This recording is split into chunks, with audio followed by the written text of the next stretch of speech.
বলতেছে আপা সমস্যা নাই, আপনি পাউন্ড দিয়ে দেন। দেশের থেকে একজন মানুষ বের হয়ে আসতেছে, প্রবাসে আসতেছে, মন মানসিকতা এমনিতেই খারাপ আছে। বুঝলাম আমাদের সিস্টেম এত আপডেট হয় নাই, এত ডেভেলপ হয় নাই, আস্তে আস্তে হবে। তাই বলে এত বেশি ভোগান্তিতে আপনারা ফেলবেন? আসসালামু আলাইকুম, আশা করি সবাই ভালো আছেন, সুস্থ আছেন, নিরাপদে আছেন। তো এবার যেটা হয়েছে, আমরা যখন চেক ইনের জন্য লাগেজ চেক ইনের জন্য যাই, তো অন দ্যাট মোমেন্ট আসলে আমাদেরকে বলা হয় যে ই ভিসাটা শো করার জন্য। তো যেটা হয় যে যখন আপনি ই ভিসা দেখবেন, তখন আসলে ম্যাক্সিমাম যারা হয় এইখান থেকে যারা যান তারা আসলে এই দেশের নাম্বারে ওটিপি সেট করা থাকে বা ইমেইলে সেট করা থাকে। মোস্টলি মানুষের এই দেশের নাম্বারেই সেট করা থাকে। তো যদি আপনি এরকম একটা ওয়ার্নিং দিয়ে দেন বা এরকম একটা অ্যানাউন্সমেন্ট করে দেন যে আপনারা আগের থেকে যারা লাইনে দাঁড়ানো আছেন, আপনারা আগের থেকে আপনাদের ই ভিসাটা রেডি করে ফেলেন, তাহলে হয়তো ইজি হবে ব্যাপারটা। যেটা হয় যে একটা বড় ফ্যামিলি, ৪-৫ জনের একটা ফ্যামিলি ছিল আমাদের আগে। সো উনারা কেউই ই ভিসা সম্পর্কে আসলে অত বেশি ধারণা ছিল না। যাওয়ার পরে হুট করে বলা হয় যে আপনাদের ই ভিসাটা শো করেন। তো যেটা হয় যে পুরাটা ফ্যামিলির কারোরই ইন্টারনেটের বা নাম্বারের ইয়েটা ছিল না, তারা লাইন থেকে বাদ পড়েন। লাগেজ টাগেজ জমা দেয়া শেষ, এন্ড দ্যাট মোমেন্ট বলা হচ্ছে যে আপনার ই ভিসাটা শো করেন, আবার লাগেজ নামানো হয়েছে। একটা বড় হ্যাসেল, লাইনে অনেক মানুষ দাঁড়ানো। তো পরবর্তীতে আসলে আমাদেরকে বলা হলো, আমার আমার কাজিন ছিলেন, উনাকে বলা হলো, উনার আসলে ওনারা ৩ জন ভাইয়া ভাবি আর বা একটা বাচ্চা ছিল। সো ওনারা ওনাদেরটা শো করেন।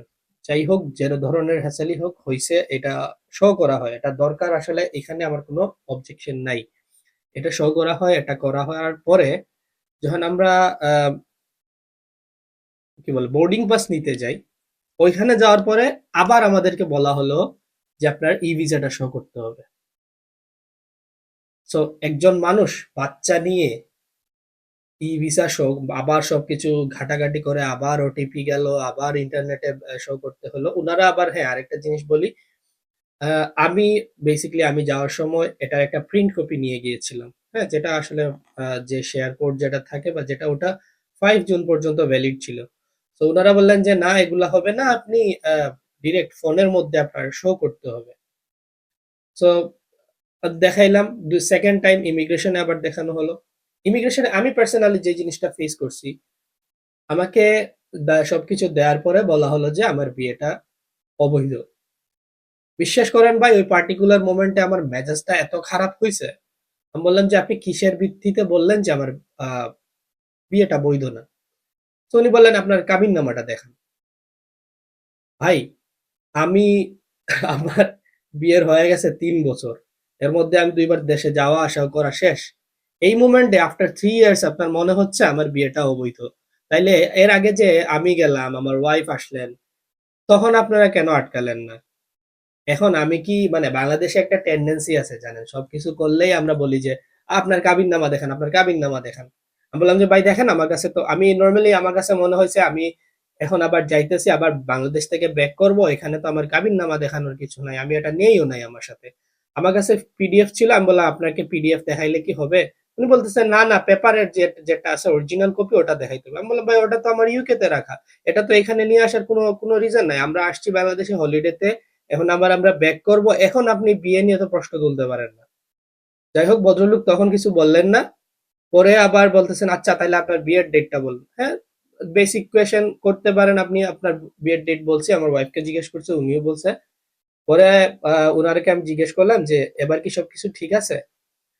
বলতেছে সবই ঠিক আছে, আবার কোনো কিছুই ঠিক নাই। আচ্ছা যাও, এটা নিয়ে তো আমার প্রবলেম করার কিছু নাই, ইউকে তে ধরলে বুঝবা। আমি বললাম ভাই, এটা যদি ইউকের সমস্যা হয়ে থাকে, ইউকে তে আসার পরে যদি আমাকে ধরে, তাহলে আপনি আমাকে এইখানে এইখানে এই হ্যাসেলের মধ্যে মানে ফালাইছেন কেন? বা এটা কোন ধরনের কোয়েশ্চেন যে আপনার বিয়েটা বৈধ না? তো আমার বিয়েটা যদি, উনি বলতে আমার বিয়েটা যদি ফেক হয়, আমি বলছি আমার বিয়েটা যদি ফেক হয়, বলছে না না, আমি তো ফেক বলি না।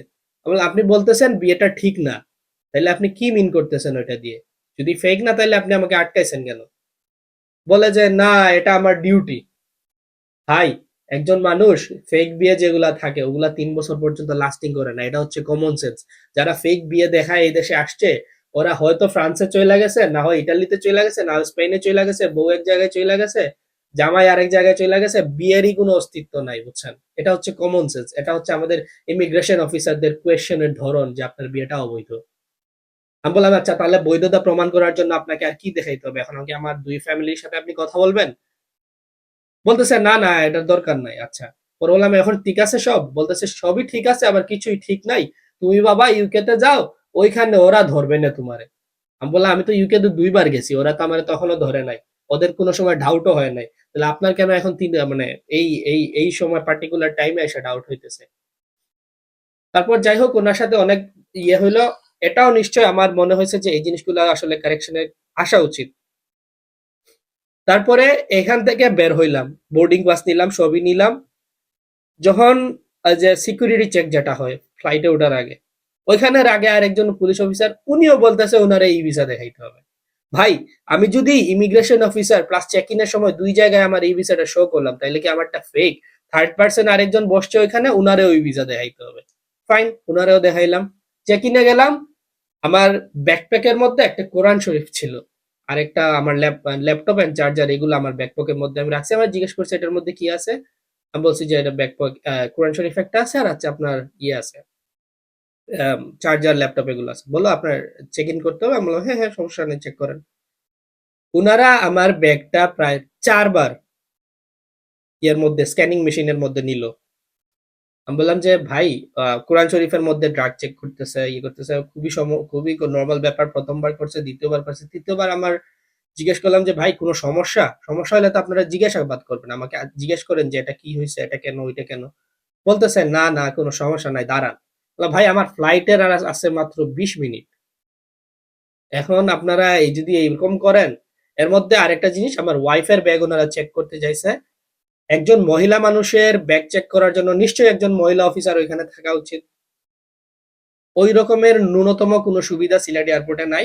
ওইখানে রাখা আছে একজন পুলিশ অফিসার, উনি চেক করতেছে একজন মহিলা মানুষের ব্যাগ, একজন পুরুষ মানুষ চেক করতেছে। আমার মনে হয় না এটা অন্য কোনো জায়গায় এই সিস্টেমটা আছে আমাদের বাংলাদেশ ছাড়া। এটার আসলে একটা চেঞ্জেস আসা উচিত। তারপরে এখানে উনি 4 বার এটা করলেন, প্রায় 20 মিনিটের মতো আমার ওয়েস্ট করলেন কোনো ছাড়া। পরে ছাড়লেন আমাকে, বললে ভাই আমার সবকিছু এলোমেলো করার পরে আমাকে ডেকে নিয়ে বলে ভাই আপনি আপনার মতো এটা গুছায় নেন। আচ্ছা ঠিক আছে, আমি নিলাম। উপরে গেলাম, ওয়াশরুমে যাবে আমার ওয়াইফ, গেলাম ওইখানে। ওইখানে যাওয়ার পরে একজন আয়া যিনি থাকেন, ক্লিনার যে থাকে, ওই মহিলা আমার ওয়াইফকে নিয়ে ডেকে একদম মনে হইতেছে ভিআইপি সার্ভিস। আমি অবাক হয়ে গেলাম যে আসলে ভাই এত ভালো সার্ভিস দিচ্ছে, ওয়াশরুমে ডেকে ডেকে মানুষ নিয়ে যাইতেছে।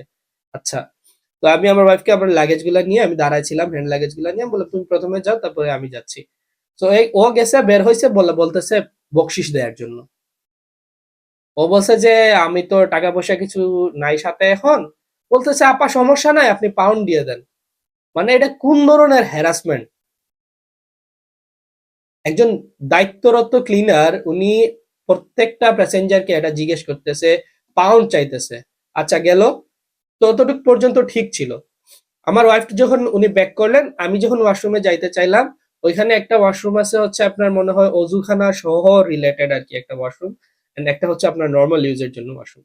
উনি অজুখানার যেটা ওটা একটু মনে করেন ভালো ওটার সামনে দাঁড়ায় আমাকে বলতেছে ওইটার মধ্যে যান। আবার ঠিক আমার পিছনে আরেকজন ভদ্রলোক ছিলেন, ওনাকে বলতেছে আপনি এটার মধ্যে যান। আমি জাস্ট মানে কোনো গ্যাঞ্জাম করতে চাই নাই, বা আমার ফ্লাইটের ওই টাইমটা ছিল না, সুতরাং আমি জাস্ট ইউজ কইরা কুইকলি আমি আমার ফ্লাইটের জন্য চলে যেতে চাইছিলাম। বাট জাস্ট জিনিসটা চিন্তা করেন, আমার ওয়াইফ ওনারে বকশিস দেয় নাই, উনি আমারে বলতেছে সেজন্য যে আপনি ওইটার মধ্যে যান, ওইটার মধ্যে যান। একটা মানে কি বলবো ভাই, আমার ভিডিওটা অনেক লম্বা হয়ে যাইতেছে, বাট এই জিনিসগুলো আসলে খুবই খুবই রেসিস্ট আচরণ আমাদের। মানে উনারা এক একজন আয়া মাসি ক্লিনার, উনারা হচ্ছে এক একজন আপনার ইমিগ্রেশন অফিসার। ওইখান থেকে আবার গেলাম বোর্ড মানে ফ্লাইটে ওঠার জন্য। ওইখানে আবার ওই ভদ্রলোক আবার আমার বোর্ডিং চেক না করে বলতেছে আপনার ই ভিসাটা শো করেন। ভাই একটা এয়ারপোর্টে 6 জন মানুষ, মানে 5 জন মানুষ ই ভিসা চেক করতেছে, মানে জাস্ট আপনি চিন্তা করতেছেন। তাহলে আপনার তো ফ্লাইটে ওঠার সময় যদি আমার ই ভিসা চেক করা লাগে, তাহলে তো আগে যাদের বসায় রাখছেন তাদেরকে কেন বসায় রাখছেন ওইখানে? ডাইরেক্ট ওইখানে নিয়ে রাখতেন, আমরা ওইখানেই একবার দেখাইতাম। আমরা ইউকে থেকে গেলাম, আমাদেরকে ই ভিসাটাও শো করা লাগলো না, পাসপোর্ট দিছি, জাস্ট উনারা ইয়ে করে ফেলছে। বুঝলাম আমাদের সিস্টেম এত আপডেট হয় নাই, এত ডেভেলপ হয় নাই, আস্তে আস্তে হবে। তাই বলে এত বেশি ভোগান্তিতে আপনারা ফেলবেন? একজন মানুষ কি বারবার শুধু এই ইন্টারনেটে যাবে, লগ ইন করবে, ওটিপি নিবে, তারপরে আবার মানে প্রসেসটা মেনটেন করবে? বাচ্চা কাচ্চা নিয়ে যারা যায়, বিগ ফ্যামিলিজ নিয়ে যারা যায়, আমাদের সিলেটের সবাই তো জানেন, সামার টাইমে হলিডের জন্য পুরা ফ্যামিলি সহ যায়, অনেক বাচ্চা কাচ্চা নিয়ে যায়। তাদের একজন একজন করে ওটিপি বের করা, একজন একজন করে ই ভিসা শো করা, কতটা হ্যাসলের আপনি বলতে পারেন? দেশের থেকে একজন মানুষ বের হয়ে আসতেছে, প্রবাসে আসতেছে, মন মানসিকতা এমনিতেই খারাপ, ফ্যামিলি রেখে আসতেছে, মন মানসিকতা এমনিতেই ভালো থাকে না।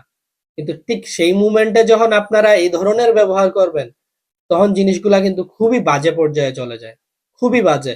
আমি জাস্ট এই বছর আমি যেই জিনিসটা ফেস করছি সিলেট এয়ারপোর্টে, সেটার অবশ্যই অবশ্যই আমি চাইবো যে এই জিনিসগুলোর আসলে একটা সলিউশনে আসা উচিত। এইভাবে তো ৪-৫ জনকে, আর যদি বলা বলা হয় যে না স্পেসিফিক্যালি আমার সাথেই এটা ঘটেছে, তাহলে আমি বলবো কেন আমাকে স্পেসিফিক্যালি কেন আপনারা হ্যারাস করলেন?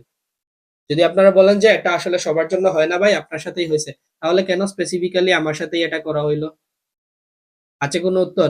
আমি মাননীয় মন্ত্রী মহোদয় যা আছেন আমাদের সিলেটেরই এখন আছেন, প্রবাসী কল্যাণে বা যারাই আছেন, আমি সবার দৃষ্টি আকর্ষণ করছি এই ব্যাপারগুলোর আসলে একটু নজর দেওয়া উচিত। একজন মানুষ, আমরা যারা ভাই বছরের বছর বছর প্রবাসে থাকি, দেশে যাই হচ্ছে মাত্র একটা মাসের জন্য, 4 সপ্তাহ 3 সপ্তাহ কেউ 5 সপ্তাহ ম্যাক্সিমাম যায়। এখন যাওয়ার সময় আসার সময় যদি ওই এয়ারপোর্টে আমাদের এরকম হ্যাসেল পোহাতে হয়, তাহলে তো ভাই আসলে নিজের দেশে নিজেরই কোনো মূল্য নাই। এটা কোনো কিছু হইলো আমরা এত বেশি মানে কষ্ট করে এখানে রেমিটেন্স পাঠাই, দেশের অর্থনীতিতে আমরা একটা হেল্প করি, তারপরেও যদি আমাদেরকে আমাদের সাথে এইভাবে আচরণ করা হয়, তাহলে এটা খুবই দুঃখজনক। আমি সংশ্লিষ্ট কর্তৃপক্ষের দৃষ্টি আকর্ষণ করছি এটার জন্য, যে এই জিনিসগুলা যেন একটু চিন্তা করা হয়। আমি হয়তো এই ভিডিওটা নিয়ে করতাম না, আমার ভিডিও অনেক লম্বা হয়ে গেছে, অনেকে হয়তো এন্ড পর্যন্ত দেখবেনও না। কিন্তু যে জিনিসটা হচ্ছে সেটা, এই ভিডিওর পুরো ঘটনাটা এটা, এটার আসলে শুধু আমার সাথে যে হয়েছে এরকম না, অনেক মানুষের সাথে এই জিনিসটা হচ্ছিল। ওইখানে আমি নিজের চোখে দেখেছি, অনেক সিনিয়র সিটিজেন ছিলেন যারা হুইল চেয়ারে বসা, ওনাকে বলা হইতেছে আপনার ই ভিসাটা শো করেন। এখন উনি আসতেছে একা, উনি ফোনের মধ্যে মানে উনি জানে শুধু ফোন, কাউকে ফোন দিতে হয় বা কারো ফোন রিসিভ করা, এই জিনিসটাই জানে। এখন উনি প্রিন্ট কপি নিয়ে গেছে, আপনি ওটা অ্যালাউড না, তাহলে উনি কিভাবে আপনার এটা শো করবে বলেন? এই জিনিসগুলো চিন্তা করা উচিত, এগুলো জিনিসগুলো নিয়ে আসলে কাজ করা উচিত। সোফার বাংলাদেশ এখন নতুন দিকে যাত্রা শুরু করছে আসলে। এই ছোট ছোট জিনিসগুলো, স্পেশালি একজন ফরেনার সাথে যদি এরকম করা হয়, নিশ্চয়ই আমাদের দেশের মান সম্মান নিয়ে প্রশ্ন উঠবে এই জিনিসগুলোর কারণে। তো সোফার যত যদি পারা যায় এই জিনিসগুলোর দিকে একটু চিন্তা করা হোক, এই জিনিসগুলো নিয়ে চিন্তা করা হোক। এই জিনিস, এই যে মানুষকে যে একদম শুরু থেকে ফ্লাইটে উঠা পর্যন্ত যে ধরনের হ্যাসল করা হয়, এই হ্যাসলটা আসলে বন্ধ হোক, এর প্রতিকার যেটা, এর বিরুদ্ধে যেটা ব্যবস্থা নেওয়া সেটা হোক। ধন্যবাদ সবাই, ভালো থাকবেন।